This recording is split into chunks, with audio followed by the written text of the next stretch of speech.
to the United Kingdom for an official state visit from September 17th to September 19th later this fall.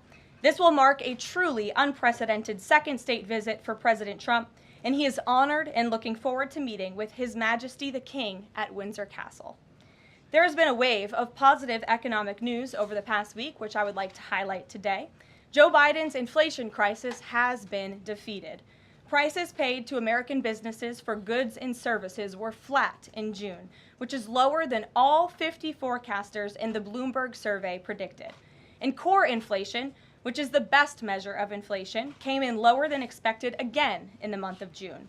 Since President Trump took office, core inflation has tracked at just 2.1% overall and has come in below or at economists' expectations every single month. Wages are growing at a strong pace and prices are falling for everyday Americans. We also saw prices for new and used vehicles and airfares drop last month.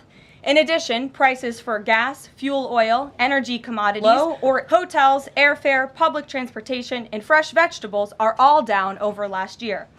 As we said all along, trust in President Trump. The American dream is back, and everyday families are already reaping the benefits of this incredible economic turnaround in just 6 months. President Trump has ended the era of economic surrender and implemented powerful tariffs to stand up for our workers and businesses and rebalance America's trading agreements. Despite all of the doom casting from the so-called experts claiming that these tariffs would be the end of the world as we know it, the opposite has occurred. Tariffs are not inflationary, as President Trump has said all along. In reality, tariffs are a source of massive revenue. We're seeing trillions of dollars in private investment pour into our country right now because the companies around this world want to make their products right here with American labor and not have to pay any tariffs at all. Customs and tariff revenue has already totaled more than $113 billion since President Trump entered office, helping to lead a budget surplus in June for the first time in nearly a decade. We are truly entering a golden age as a result of these pro-growth and America First trade policies. On another matter, yesterday in the East Room, the president was proud to sign the Halt All Lethal Trafficking of Fentanyl Act into law, surrounded by angel families to help finally end the devastating fentanyl crisis that has ravaged millions of Americans. Under the Halt Fentanyl Act, anyone who possesses, imports, distributes, or manufactures any illicit fentanyl-related substances will be subject to criminal prosecution in the same manner as any other Schedule I controlled substance. This legislation will close the loopholes that criminals use to skirt around the law and make it easier for law enforcement to prosecute vicious traffickers who peddle poison in our communities. President Trump has always made tackling the drug crisis a top priority, and this important bipartisan legislation further follows through on that commitment. The complete and total success at our southern border that many in the media in this room continue to ignore is another example of the president keeping his word to families who have lost loved ones due to fentanyl, and it's another win for the American people. Customs and Border Protection just released the final operationalized stats for the month of June, and I must highlight some of these incredible numbers. There were only 6,072 Southwest apprehensions in June, 15% lower than the previous record that this president set in the month of March. To put that in perspective, the Biden administration routinely saw the same number of encounters in a single day, and on many days, that number was more than 10,000 apprehensions at the Southwest border. There were also 0 illegal aliens released along the Southwest border for the second consecutive month in a row.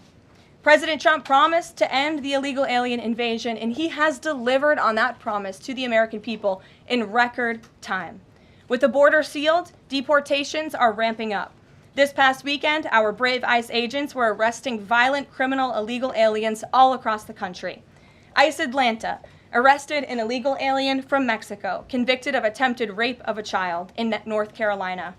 ICE Baltimore arrested an illegal alien from Guatemala who was previously convicted for sexual abuse of a minor in Maryland. ICE Houston arrested a criminal illegal alien from Mexico whose previous conviction includes aggravated sexual assault of a child in Texas. ICE Salt Lake City arrested a 32-year-old illegal criminal alien from Mexico who was previously convicted for child abuse and injury. ICE Baltimore arrested a criminal illegal alien from El Salvador convicted in Maryland for possession of child pornography. And ICE San Antonio arrested a criminal illegal alien from Mexico convicted of aggravated sexual assault in Texas. The men and women of ICE are heroes. They are putting their lives on the line every day to get the worst of the worst, these types of criminals, out of our communities and out of our country. And the president continues to strongly have the backs of all ICE agents who are doing their jobs to keep all of us, including everyone in this room, safe. The facility, one second. In other news, following President Trump's bold executive actions protecting American children from irreversible chemical and surgical mutilation, the largest provider of these barbaric practices will now be closing its doors. The facility in Los Angeles, California, is just the latest facility downsizing or eliminating their irreversible and harmful services that feed into the lie that you can somehow change a child's sex. The Biden administration peddled dangerous policies that defied medical science in favor of radical transgender ideology.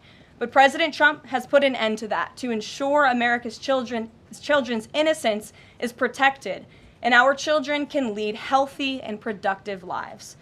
Finally, last night, Senate Republicans passed President Trump's $9 billion recisions package. This will help restore fiscal sanity in our country by rescinding billions in wasteful foreign aid and finally ending taxpayer funding for PBS and NPR, two media organizations that have ridiculously used federal dollars to push a partisan left-wing agenda for many years. The House should pass this rescissions package immediately and send it to the president's desk for signature. On another note, I know that many in the media have been speculating about bruising on the president's hand and also swelling in the president's legs. So in the effort of transparency, the president wanted me to share a note from his physician with all of you today. In recent weeks, President Trump noted mild swelling in his lower legs. In keeping with routine medical care and out of an abundance of caution, this concern was thoroughly evaluated by the White House medical unit. The president underwent a comprehensive examination, including diagnostic vascular studies. Bilateral lower extremity venous Doppler ultrasounds were performed and revealed chronic venous insufficiency, a benign and common condition, particularly in individuals over the age of 70. Importantly, there was no evidence of deep vein thrombosis or arterial disease. Laboratory testing included a complete blood count, comprehensive metabolic panel, coagulation profile, D-dimer, B-type natriuretic peptide, and cardiac biomarkers.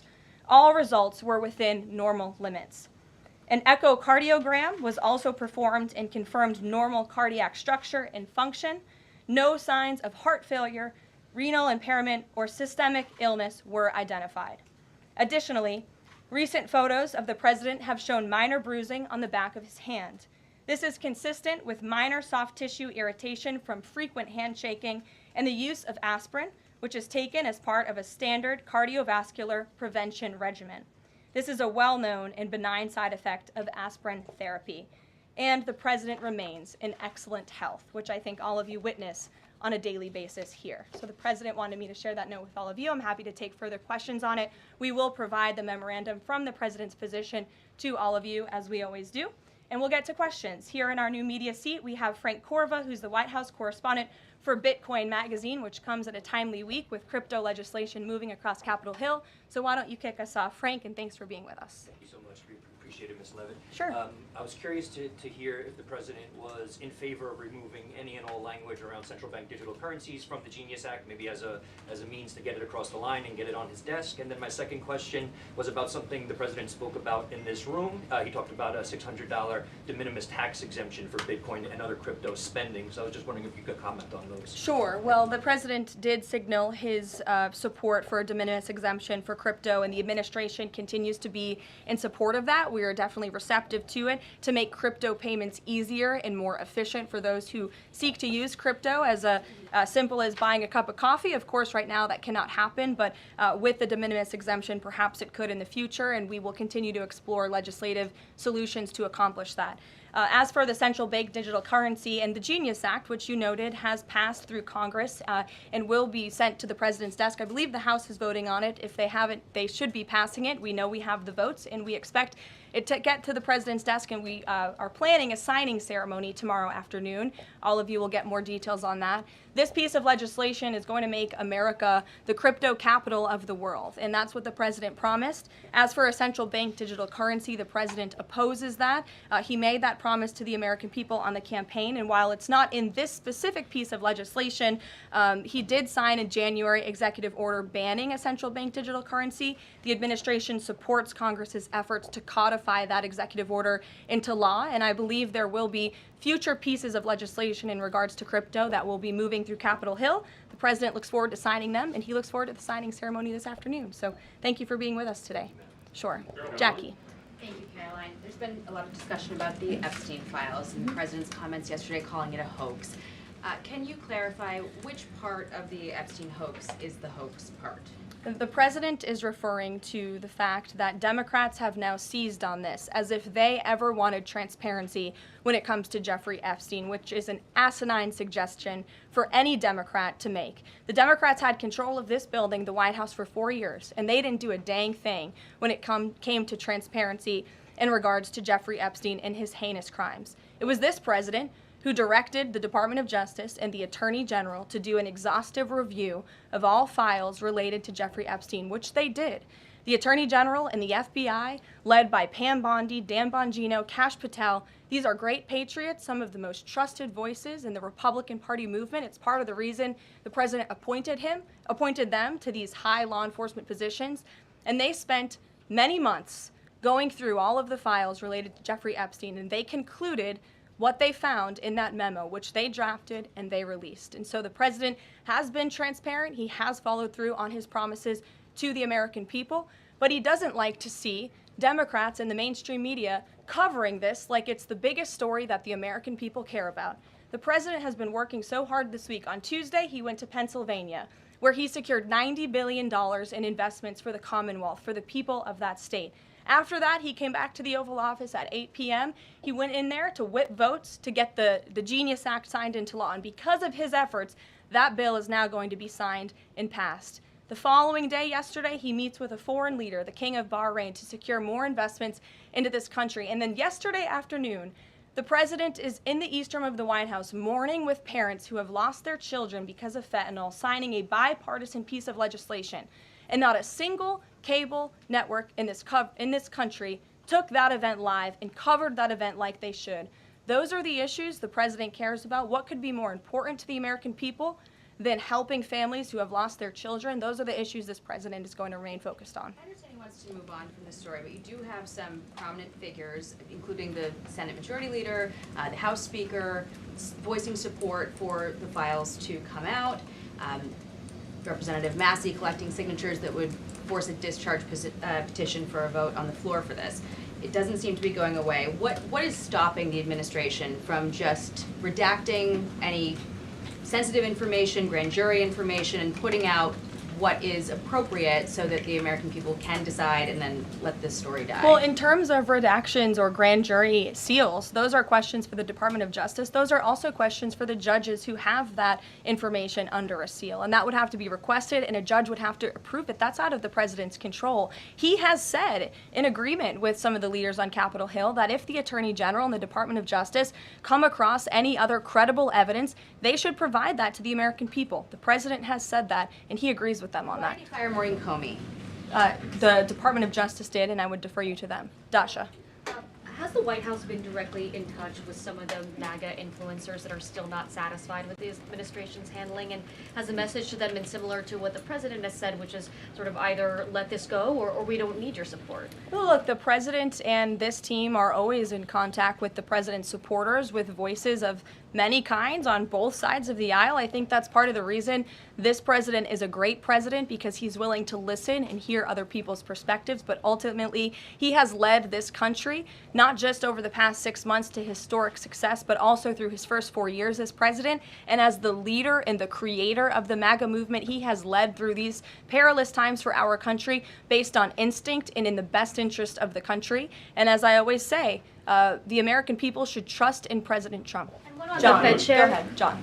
Thanks a lot, Karoline. The president on Monday announced that if there's not compliance with Russia within 50 days, there would be increased tariffs. Can you explain how that works, first of all? What happens if Russia doesn't end its war with Ukraine in 50 days? Well, in 50 days, as the president clearly laid out, if there is not a ceasefire agreement or a peace deal within that time frame, if Russia refuses to legitimately agree to a ceasefire, then they will face very steep tariffs, and they will also face secondary sanctions. So countries that are purchasing oil from Russia will be sanctioned as well, and of course that will do deep damage to Russia's economy. And I would just add that the president wants this war to end with a diplomatic solution. He's been pushing for it. This administration has spent many hours and a lot of time trying to solve this war very far away, but the president wants to stop the killing and he wants to save lives. As far Reagan, as the first part go of ahead. what you were saying, Caroline. Reagan, the first go part, ahead. I have two questions for It's you. just about, if I may, just about the tariffs, the first part. I get the secondary tariffs, but there was only $3 billion worth of trade between the U.S. and Russia in 2024. It's expected to be far less this particular year. On April the 2nd, both you and the Treasury Secretary said it's not necessary to apply any tariffs on Russia. You said that because of the lack of trade, it precludes, that was the word you used, any need for tariffs. Why now, and why do you think that that would make them cave and come to some sort of peace agreement as it relates to Ukraine? $3 billion is still a lot of money, John, and it's not just tariffs, it's the secondary sanctions as well that will be implemented in 50 days. Reagan. Thanks, Caroline. I have two questions for Sure. you. First on Congress. Congresswoman Salazar introduced legislation that would give some illegal immigrants in the country a path to citizenship. 10 Republicans signed on to what she's calling the Dignity Act. I'm curious what the White House's position is on the legislation and if the president would veto this bill if it needed to discuss.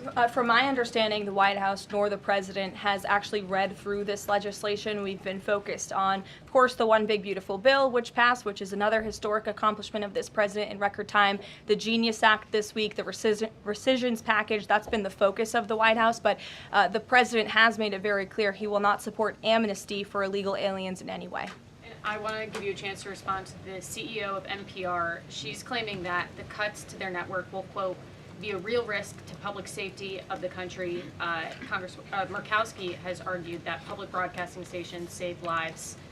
Could you respond to these concerns? The NPR CEO said cutting NPR will be a risk to public safety. I am not sure how NPR helps the public safety of our country, but I do know that NPR, unfortunately, has become really just a propaganda voice for the left. Just a few examples for you. In 2020, NPR refused to cover the Hunter Biden laptop scandal in the run-up to the election. They said their assertions don't amount to much, writing they did not want to waste the listeners' and readers' time on stories that are just pure distractions. That does not sound like an unbiased opinion. That sounds like a partisan opinion to me. And this is a taxpayer-funded organization. In 2018, that same CEO that you're talking about called the president in the Oval Office, who nearly 80 million Americans elected, she called him racist, shared a photo of herself wearing a Biden for President campaign hat, serves on the board of a Soros-funded activist group. In 2020, PBS's White House correspondent at the time characterized President Trump's speech then at Mount Rushmore as a love letter to white resentment, promoting the myth of America. In 2017, PBS devoted an entire panel talking about what it means to be woke and white privilege. In 2023, PBS's Washington Week Roundtable covered up Joe Biden's clear mental divide. That's actually quite the clip. I would encourage all of you to look at it. These are not honest news organizations. These are partisan, left-wing outlets that are funded by the taxpayers. And this administration does not believe it's a good use of the taxpayers' time and money. Ed Lawrence. Yeah, thanks, Carol. I want to ask you about the Federal Reserve. So does the president believe that the slightly restrictive monetary policy stance right now, could that cause an economic slowdown? And if he does believe that, when? What pause are you referring to? No, could the stance of the monetary policy is slightly restrictive? Does the president believe that that stance, the slightly restrictive stance, could cause an economic slowdown in itself? I haven't heard the president discuss that specifically, but what I do know in regards to the Federal Reserve is the president's been very transparent about his displeasure with both the policies and the management of the Fed, and he spoke about that to all of you pretty extensively in the Oval Office yesterday. Yeah, and last month, one more if I could, last month the Canadian Prime Minister said the president had agreed to a July 21st deadline to sort of work towards a trade agreement. That's 4 days from now. Could there be a trade agreement with Canada in 4 days? Well, look, we'll see. The trade team continues to be very active in our conversations and discussions with Canada. The president himself has said, unfortunately, our neighbors to the north have been pretty difficult to deal with when it comes to matters on trade. But in trade, generally speaking, as you know, 25 countries have received letters thus far from the president directly with his big, beautiful signature on them, from Japan to Korea, South Africa, Kazakhstan, Malaysia, just a few countries, and Canada also received a letter for 35%.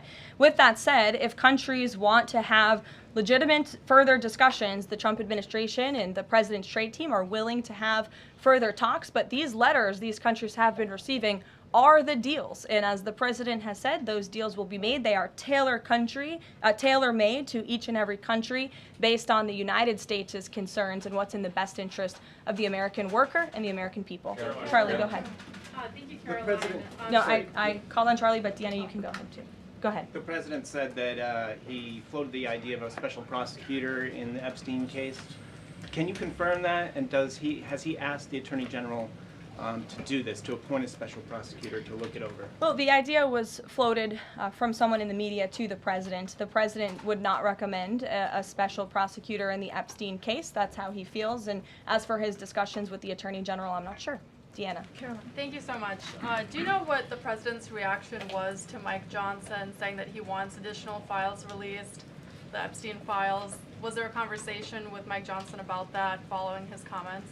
I won't discuss the president's private conversations with the Speaker of the House, but as I answered to Jackie's question earlier, the president has said if the Attorney General and the Department of Justice and the FBI have any more credible evidence in regards to Jeffrey Epstein's crimes, they should put that forward. He has called on them to do that. Sure. Thank you, Caroline. With a few days, I'll go to all of you, starting with the lady in the blue. Go ahead. with a few days to the August 9th deadline, how are the negotiations with Europe going? There's some sticking points.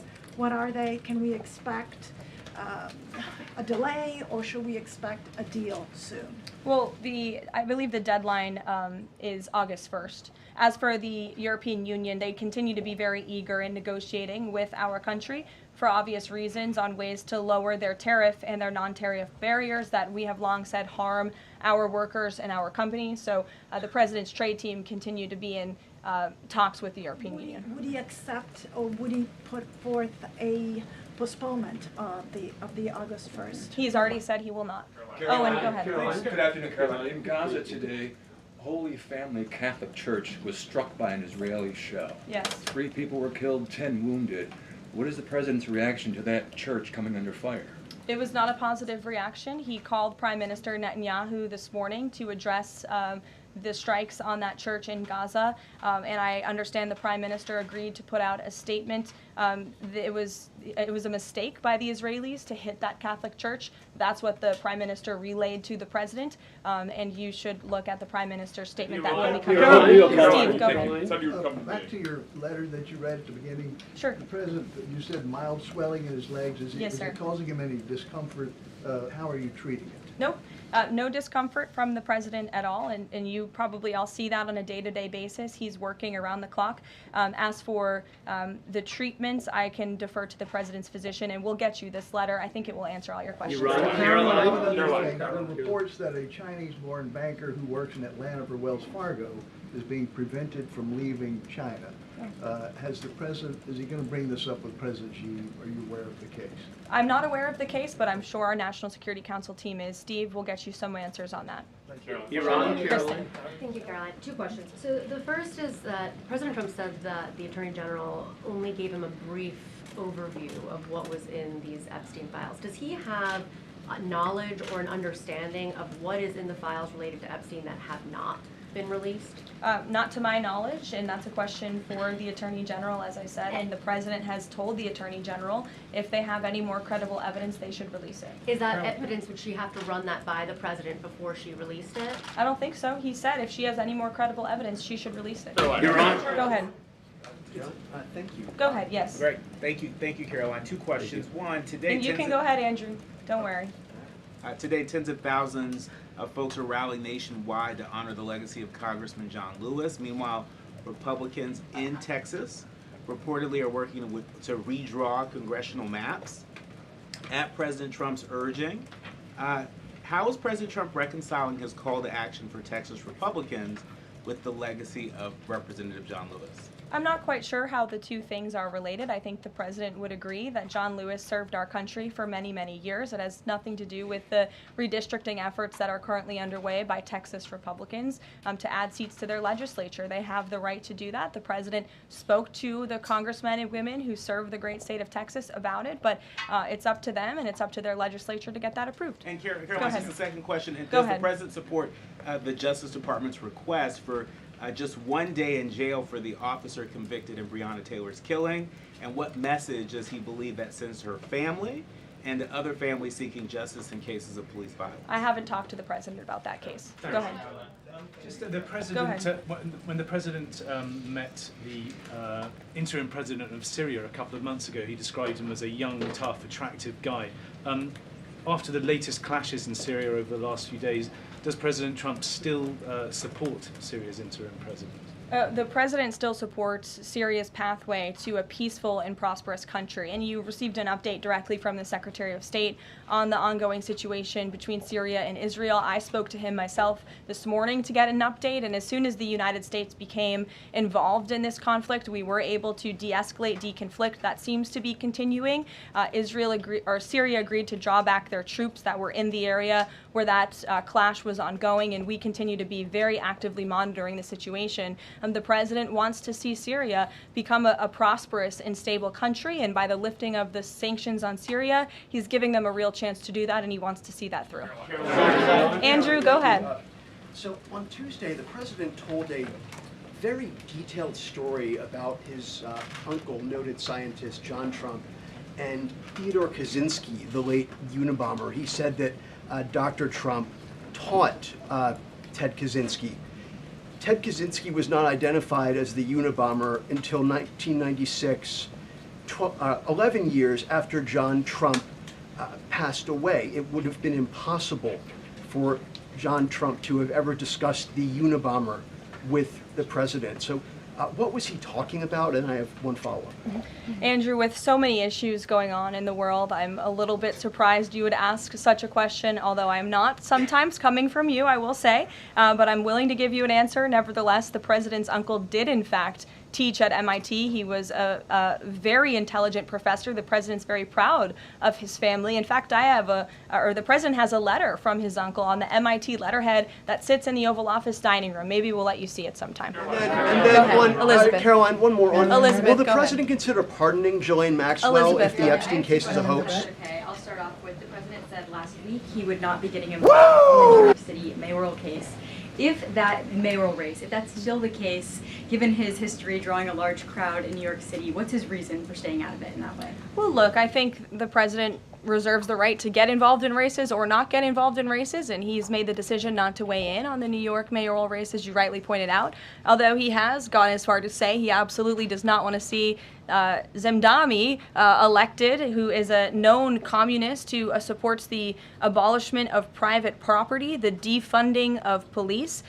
He has made very well-known anti-Semitic statements. It would be a disaster for New York and for this country, and I think it's quite telling that this individual, a known communist, has been spending time in Washington this week meeting with leaders on Capitol Hill. She needs to answer that question about the Maxwell. That's what she needs to do. In the President's overwhelming victory. Mary, go ahead. Thank you, Caroline. I want to backtrack to the hospitals that have stopped providing transgender surgeries and hormones for kids. On this front, does that have anything to do with the DOJ's subpoenas last week? Should we expect any more hospitals to be shutting down their programs? And I wanted to also ask what you make of all these media reports, especially the AP, which I noticed, which portrays these children as losing something that's saving their lives. Yes, I think the president spoke a lot about this issue, which is a political issue, but also really a cultural issue that impacts children and families. He talked about it a lot on the campaign, and I think he was quite surprised by the uptick we were seeing in the embracement by the Democrat Party when it comes to the chemical castration and mutilation of young, innocent bodies. And so the president made it a very early priority to sign very strong executive orders to cut off the funding for any hospital or any medical facility in this country that provides such barbaric procedures. And as a result of that strong policy and the president's strong common sense position on this issue, we've had such an overwhelming response, which is great for children in Arizona. Phoenix Children's Hospital has stopped providing puberty blockers and hormone therapy to minors. In California, Stanford Medicine ended sex change surgeries for minors. Children's Hospital Los Angeles is closing its Center for Trans Youth Health and Development surgical program. In Illinois, Lurie Children's Hospital Chicago stopped sex change surgeries. Again, let's think about what we're talking about here. Sex change surgeries for minors. These are barbaric practices that no child, innocent child, should have to endure. And the president wants to protect the innocence of children, and I know the vast majority of Americans support him in that effort. This is a wildly popular and common sense endeavor this administration has taken, and we've seen many of these medical institutions have followed through with the president's executive orders, but will continue to take further action on this important issue. Garrett. I too, if you'll indulge me. Sure. On the rescissions package, I wonder what the White House makes of this theory that it increases the odds of a shutdown. The theory is basically, why would any Democrat vote for a bipartisan spending deal with Republicans if Republicans can turn around and claw the money back the next day? Look, $9 billion worth of crap that it was in our federal funding that is now being rescinded. This is a good thing for the American people and the American taxpayer, and I think our Office of Management and Budget Director was saying this process should be more bipartisan. Democrats, there was a time in this country where Democrats too cared about getting rid of waste, fraud, and abuse in our federal spending. I think every American agrees the government spends way too much money on things that don't matter. Some of those things include PBS and NPR, or for instance, the Democracy Fund, which was funded to the tune of $83 million through the Department of State, but they were giving hundreds of thousands of dollars for gender equality and empowerment hubs in Yemen, $3.9 million for strengthening information integrity, equality, and democracy for LGBTQI population of the Western Balkans. These are not good uses of the taxpayer funds, and Republicans are proud to lead that effort, and we wish more Democrats would join us in that. I wanted to follow up on the Maureen Comey question just to clarify. Did the White House have any knowledge, or did the president sign off on her firing? This was a decision that was made by the Department of Justice. There was an agreement that was made between Immigration and Customs Enforcement and the Centers for Medicaid and Medicare Services regarding access to Medicaid information for 92 million Medicaid recipients around the country. That includes health information. So how does that not violate HIPAA violations and privacy concerns, for example, of American citizens? I'm going to have to defer you to Immigration and Customs Enforcement on that. I'm unfamiliar with that agreement that they made. Thanks, Caroline. 2 questions. Russ Vought said today he's going to be looking into cost overruns in the Fed's renovation projects. Is there a deadline for him to come back with findings to the president? I don't believe there's a deadline the president has set for Russ Vought, but I think, again, this is a good use of taxpayers' time to look into this project that is millions and millions of dollars over budget. It's for a big, beautiful mansion for the federal chairman, reserve chairman, and I understand that it costs much more than it did the beautiful palace that many of you joined us at when we went overseas. So it's completely unnecessary, it's overpriced, and I think it's a good thing the administration, led by the president, is looking into it. If there ever were to find wrongdoing or fraud, would the president reconsidering firing Jerome Powell? Look, it's a hypothetical question. We'll see where it goes. The president spoke about how he feels on this matter yesterday. Sure. Thank you so much, Caroline. So we saw Ambassador Huckabee arrive to Prime Minister Netanyahu's trial to show his support. Does the president plan to impose any kind of sanctions against the Israel judicial system? I don't have any update for you on that or any announcement on that front. I don't believe so. Does the president believe that justice has been served in the Epstein case? Look, the president believes that he directed the Department of Justice to do an exhaustive and thorough review, and they did that. And they all agreed, the FBI director, the deputy FBI director, the attorney general, on the memo that they drafted and they released. Thank you, Caroline. Just a follow-up on Reagan's question. Representative Salazar's bill, it grants illegal aliens with legal status for 7-year increments. It also gives permanent path to residency for so-called dreamers. And, you know, President Trump and Labor Secretary Chavez, who previously co-sponsored a version of this bill when she was in the House, they've spoken about a work deal similar to the bill, I believe. What's the difference between a work deal and amnesty? Look, as I told Reagan, the president, the White House have not reviewed this specific piece of legislation. It's just not where our focus has been. But the president, for one, has been very clear he does not support amnesty. We'll go to, look at some friends in the back. Brian, go ahead. You didn't show up early enough to get some good real estate up here. I love it. Any update on the auto pen? I know that there was the DOJ and some others were looking into the thousands of documents that were signed off just before Joe Biden left office. Any update on the auto pen? Yes. I'm not laughing at you. I'm just laughing at how far away you are, and you're going to need to get some microphones back there. And the auto pen investigation, yes. The White House counsel's office has launched their own investigation into former President Biden's usage of the auto pen. We have requested some documents from the National Archives, and again, as I've said many times from this podium, and the president has said as well, it's incredibly important that we get to the bottom of who really was at the tip of the spear in the decision-making process here in the White House, because former President Biden himself admitted to the New York Times, I understand he never gave interviews when he was here, but now all of a sudden he wants to give one, and he said that he did not actually review every single pardon that he signed on his way out the door. That's incredibly concerning, and I can tell you it's something this president would never tolerate. This is a president who is signing things all the time. Any document that has legal implications, this president's signature is on it because he's the one making the decisions. It does not appear that was the truth in the previous White House, and I know the American people want to receive answers on who was running the show, because the decisions that were made in this place really destroyed our country, and we deserve to get to the bottom of it. Mark, in the back. Thanks. Some Christian groups are complaining that they are not able to get visas as quickly to travel to Israel, and it's been elevated to Ambassador Huckabee's station. Is the White House aware of that? Does it have any reaction to that? And is that part of the president's disappointment with Netanyahu's government? Look, I'm not aware of that, Mark, but I'm sure, again, our National Security Council is, and also the State Department. As you know, travel visas roll through Secretary Rubio's shop over there, whom we work very closely with, so we will check in on the matter. But I know overall this president and the administration do want to streamline the visa process to make it easier for both Americans who want to travel abroad and people abroad who want to come to our country the legal way. Sure. Go ahead. I was going to the gentleman above you, but go ahead, Libby, and then you can go. Sorry.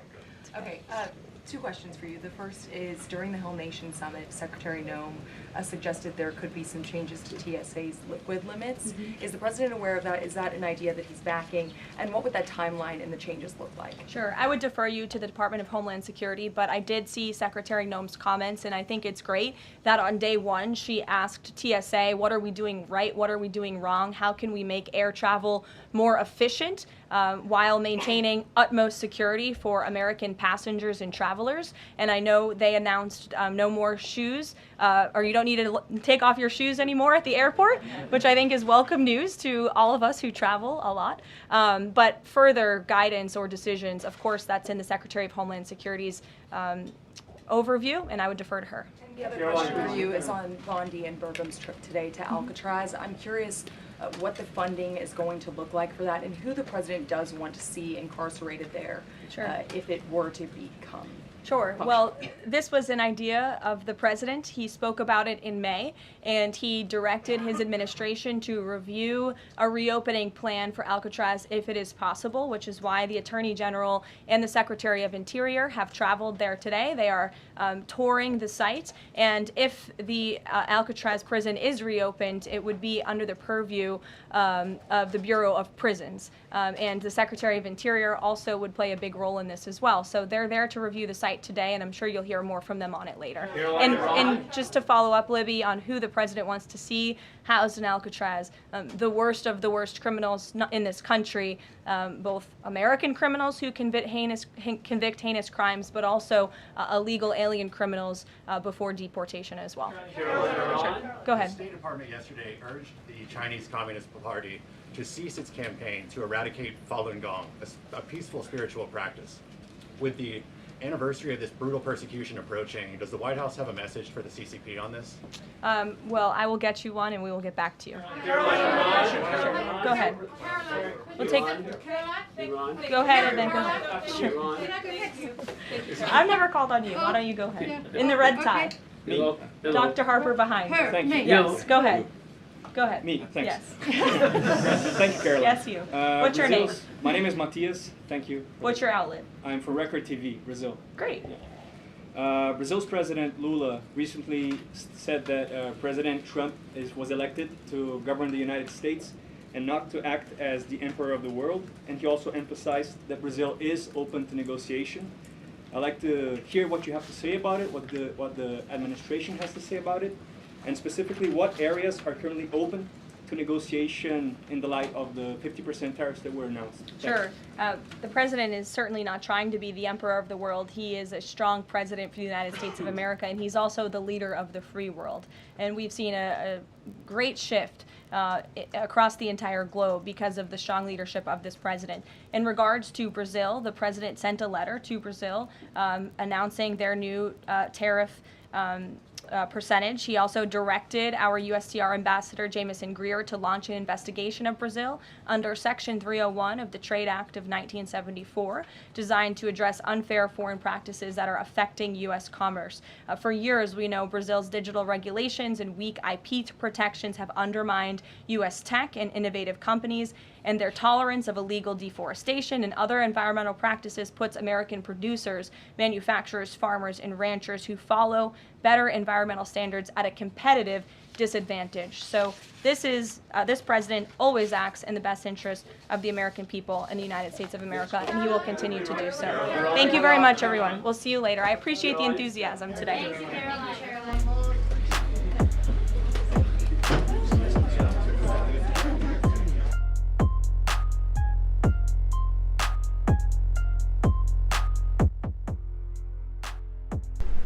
All right, well, that was the press briefing. I wish that she would have answered the question about Maxwell. He was saying something about pardoning Maxwell. I don't know. She was kind of dodging and dipping questions there. She was doing a lot of referral to other agencies, which we haven't really seen that since KJP was up there doing the thing. I don't know. I don't know what to think about this whole thing. Just kind of waiting to see what's going to happen.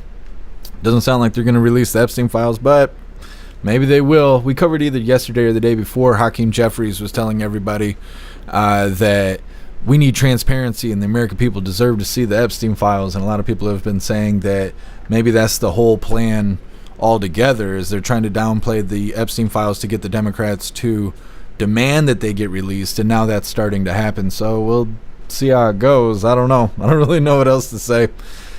Interesting press briefing there. Anyways, I'm going to grab this Linktree link really quick. I'm going to drop it in all the chats. I have to get the schedule together for Coffee with Hooligans. Been sitting here for like an hour and a half waiting for her to go live. She was kind of late today. Normally she's not late. Probably had to get her briefed on everything, knowing that they were going to be asking about Epstein and all this other stuff. So either way, here is the Linktree link where all of my links are listed. So if you'd like to make donations, join membership programs, or purchase any merch, really appreciate it. Love you guys' contributions. Keep us running every day except for Sunday, because we got to have a day to recharge those batteries. Definitely go join Discord. Discord is our free hooligan community. It's the best way to be notified every single time we go live. The Hooligans are there, keeping the conversation going 24/7, and we have 2 news boards to keep you up to date with everything going on around the world. So definitely go join Discord. If you're feeling real saucy, go join jeffmaclive.com.